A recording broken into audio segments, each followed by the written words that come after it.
Graça e paz, meu irmão, graça e paz, minha irmã. Boa noite, meu amigo, minha amiga. Abra a Bíblia Sagrada no livro de Esdras, capítulo 10. Antes vamos orar. Ó Deus maravilhoso, Deus poderoso, entrega em tuas mãos a minha vida, entrega em tuas mãos a vida do meu irmão, da minha irmã, de cada pessoa que nesse momento se dispõe a ouvir a tua palavra. Que teu Espírito Santo fale de maneira clara e profunda no coração de cada um. Assim oro em nome de Jesus. Amém.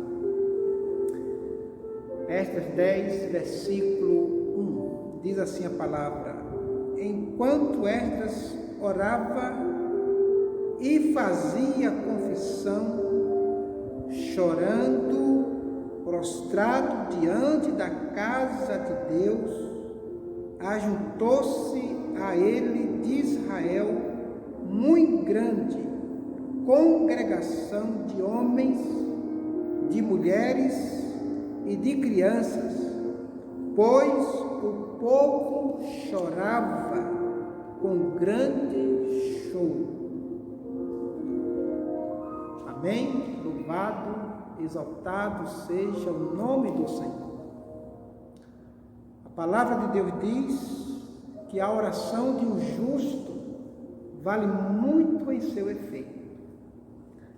Nós vimos no capítulo 9, Esdras orando, Esdras clamando, Esdras buscando a presença de Deus, intercedendo pelo povo, porque as pessoas tinham pecado, as pessoas tinham voltado o seu coração para o pecado, para o mundanismo, mas esse homem de Deus, ele buscou o Senhor, ele clamou ao Senhor em favor do povo.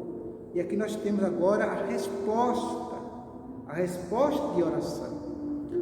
Tiago, no capítulo 5, 16, a palavra de Deus diz: Confessai, pois, os vossos pecados uns aos outros e orai uns pelos outros para seres curados. Muito pode, por sua edificação ou a sua eficácia, a súplica do justo. Então, meu irmão, minha irmã, quero animar você, quero encorajar você a estar orando pela sua família.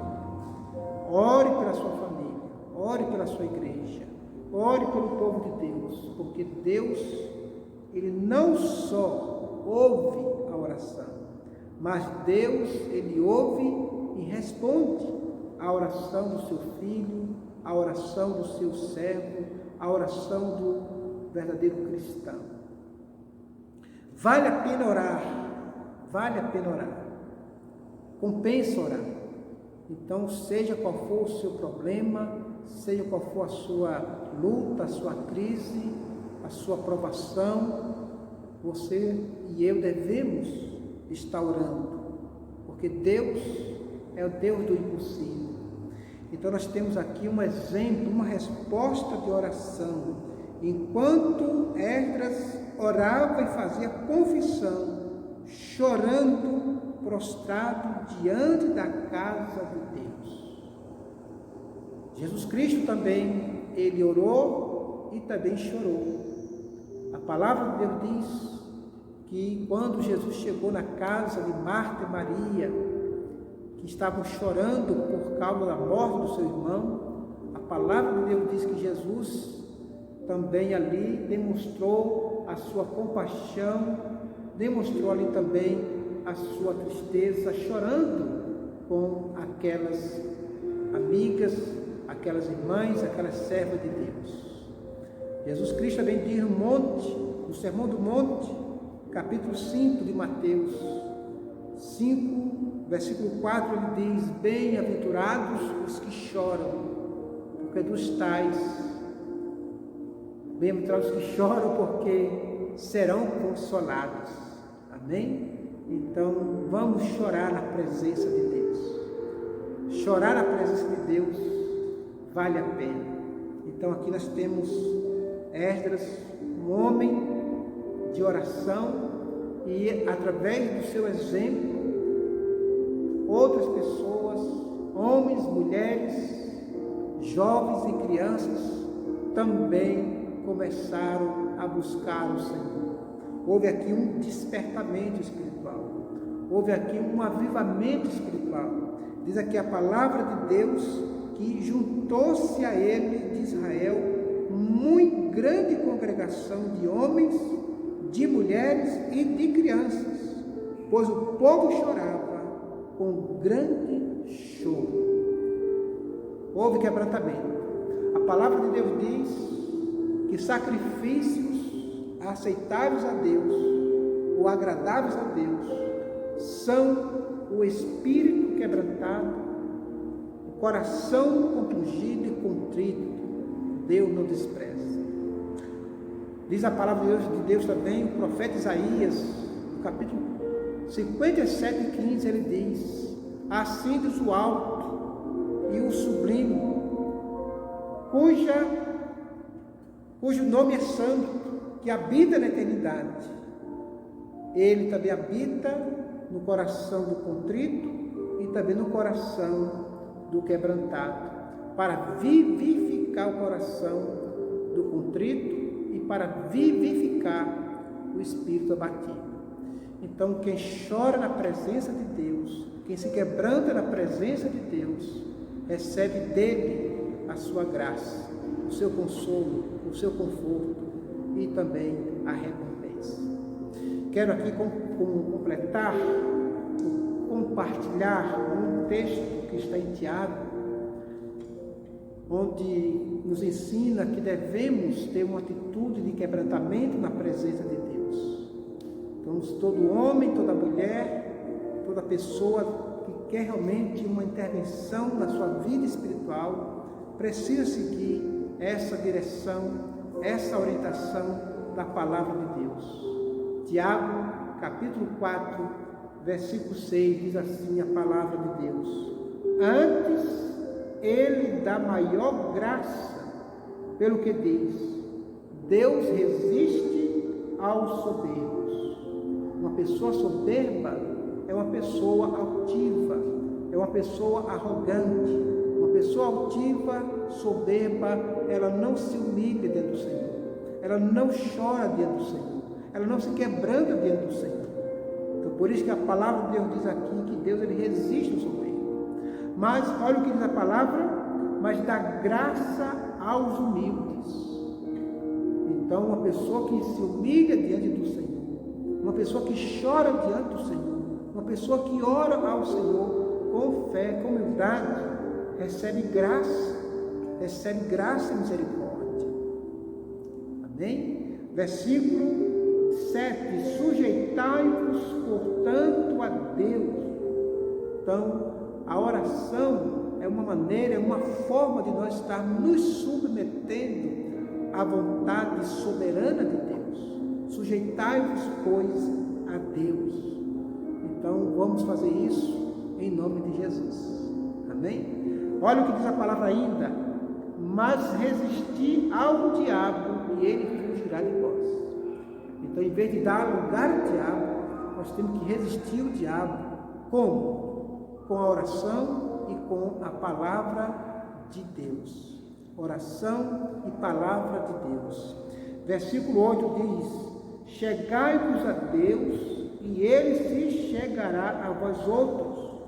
Purificai as mãos, pecadores, e vós que sois de ânimo dobre, limpai o coração.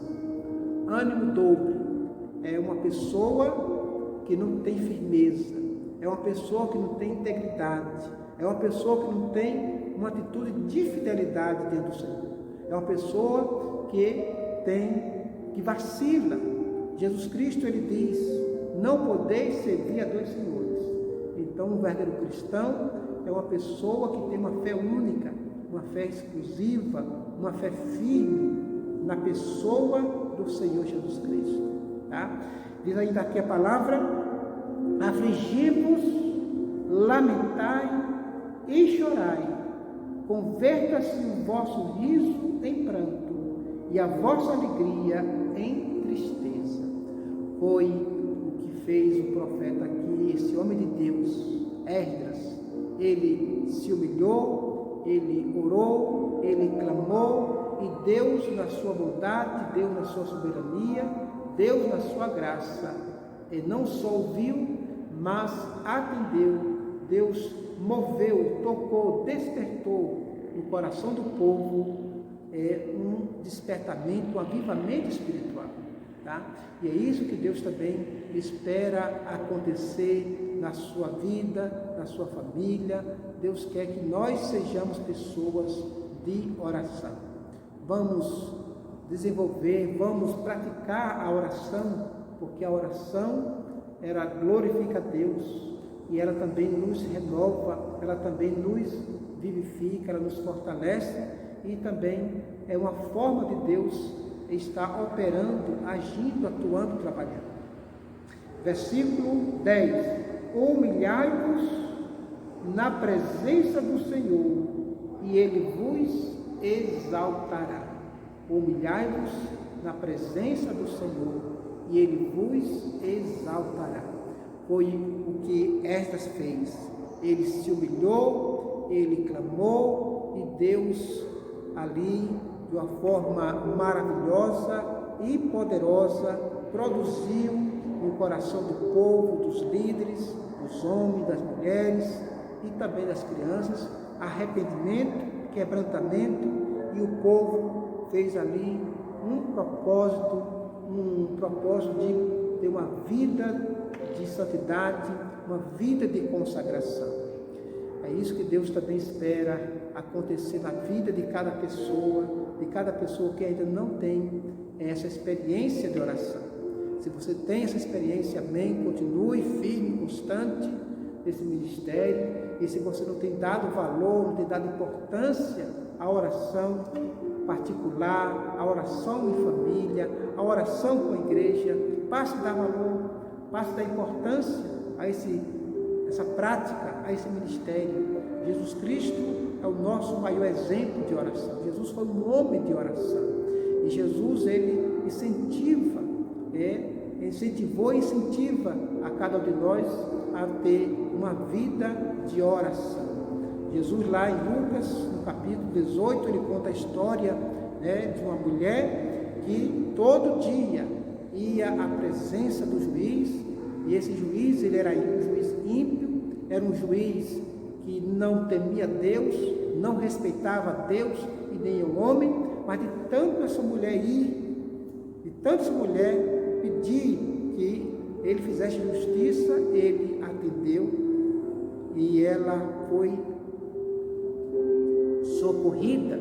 E aí então Jesus diz: vocês devem também orar, orar sempre, nunca desfalecer. Então ele conta essa história, incentivando os seus seguidores, apóstolos, e a nós também, para que nós possamos ter uma vida de oração constante. Quem ama Deus, quem ama realmente Deus, não relaxa, não negligencia a vida de oração. Então, que Deus te abençoe, meu amado irmão, minha amada irmã, que você e eu nós possamos praticar a oração diária, a oração individual, a oração com a família e a oração com a igreja. Amém? A Ele toda a honra, a Ele toda a glória. Quero aqui também deixar uma palavra para você que ainda não tem Jesus no coração. Se você já tem, amém, louvado seja Deus. Mas se você ainda não tem a certeza da sua salvação, a palavra de Deus diz assim: como escaparemos nós se não atentarmos para uma tão grande salvação? Também a palavra de Deus diz: se hoje ouvir a minha voz, não endureça o seu coração. Certa vez um homem perguntou para Paulo estava na prisão, ele e o seu companheiro Silas, e esse homem era o carcereiro. Então ele perguntou: o que devo fazer para ser salvo?